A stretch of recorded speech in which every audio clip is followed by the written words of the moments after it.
What's going on YouTube Ferocity here? I hope you guys are doing well. We talked about the skill-based matchmaking communication from Activision yesterday. And one of the main highlights, one of the main points that Activision kept driving home was that skill-based matchmaking led to higher player retention.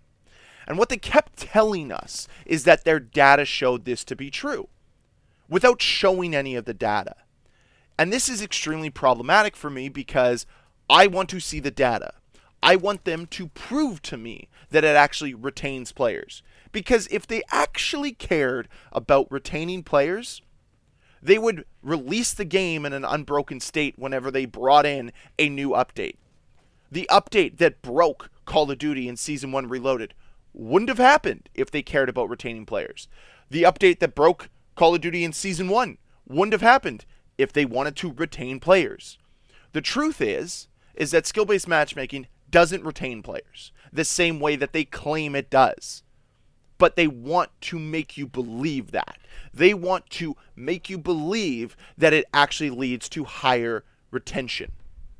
If skill-based matchmaking actually led to higher player retention, then show me the data behind it. Show me the data that supports it. Don't just tell me.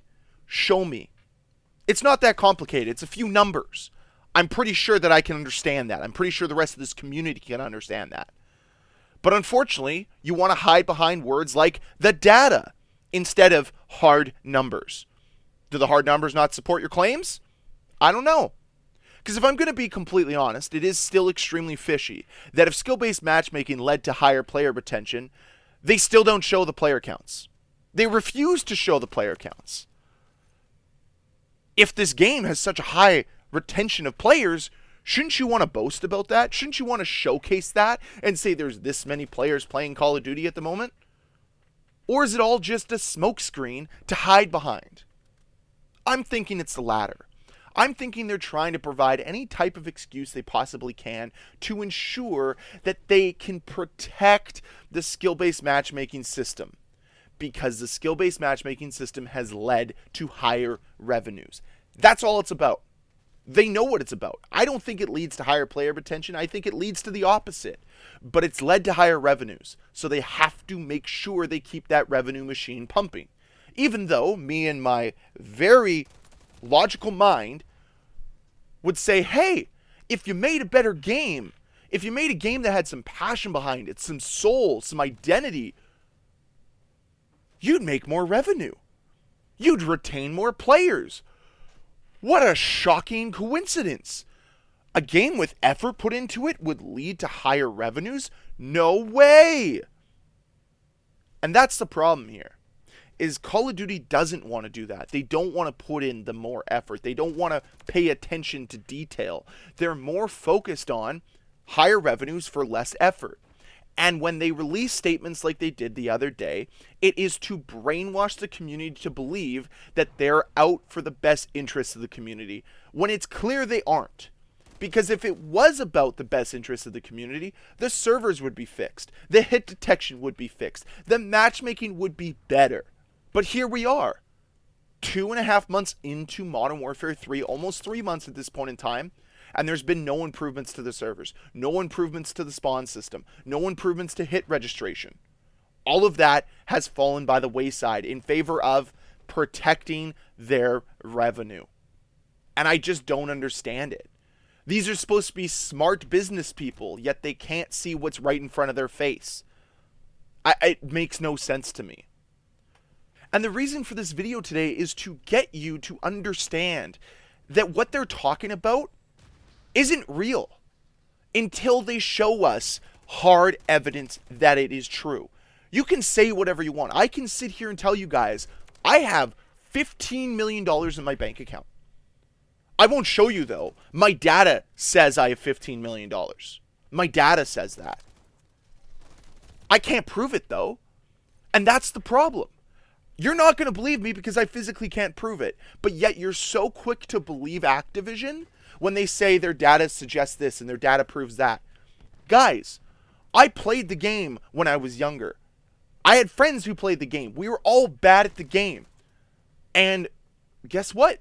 We played and played and played and played and got better and realized that it was a lot more rewarding to get better at a game than to just throw it away and say, nah, I don't want to do that. Unless the new generation is so coddled that they don't feel like ever getting better. And I have a really tough time believing that because, hey, I work with the new generation all the time. I see how hard they work to get better. And that's not Call of Duty related, that's more life related because I coach hockey, but that's neither here nor there. The point I'm trying to make is that I don't think there's incentive in staying bad. I don't think there's a reward in staying bad at a game.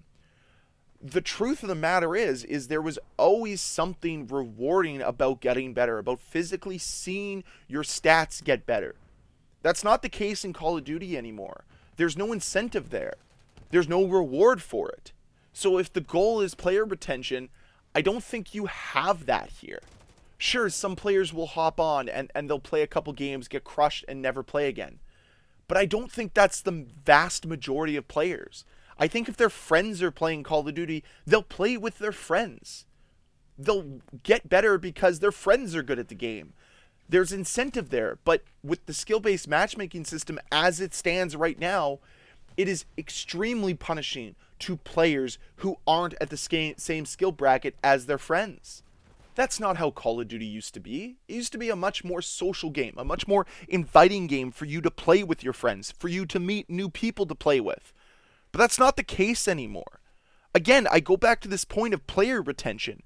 I don't think it does retain players because playing with your friends is one of the biggest points of video games nowadays, and it struggles to do that properly because everyone's at different skill levels, and it makes the matchmaking all wonky and makes it less enjoyable for everyone.